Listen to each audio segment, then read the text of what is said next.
Olá, amores, bem-vindos a mais uma aula de filosofia. Hoje nós vamos falar sobre ética na guerra. Em uma guerra vale tudo? E qual é o papel da ética nesses momentos? Poderia ética e moral ser elementos indispensáveis durante os conflitos bélicos?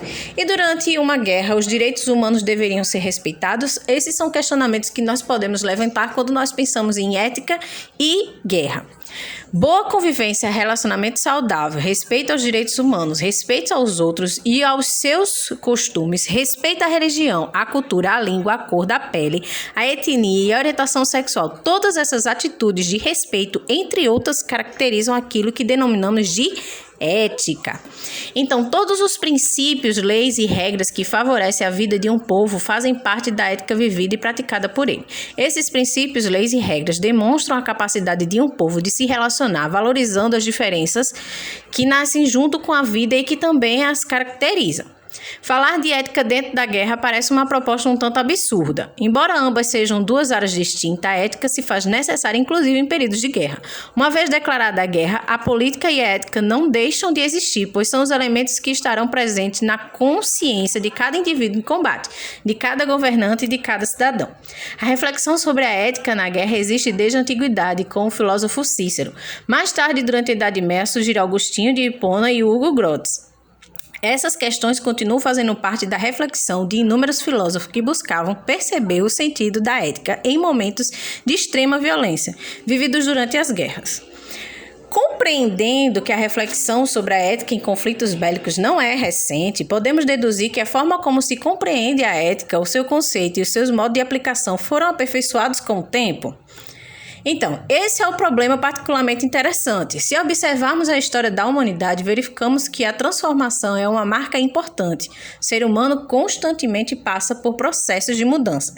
E a capacidade racional que temos é responsável por essa transformação.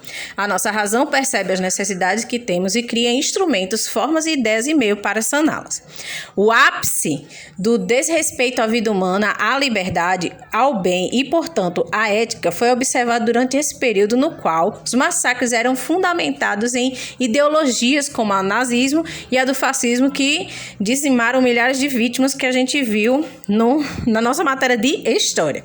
Então, você fez, ou nós fizemos, no caso, neste capítulo, algumas reflexões acerca da transformação do pensamento humano, especialmente no que diz respeito às práticas éticas durante conflitos bélicos. É verdade que há muitos problemas relacionados ao desrespeito nas guerras e que muitos soldados e nações não respeitam as leis nem os tratados internacionais que regulamentavam as nações militantes. Que a gente viu também isso muito na Guerra Fria, na Segunda Guerra, o motivo da Segunda Guerra Mundial, né?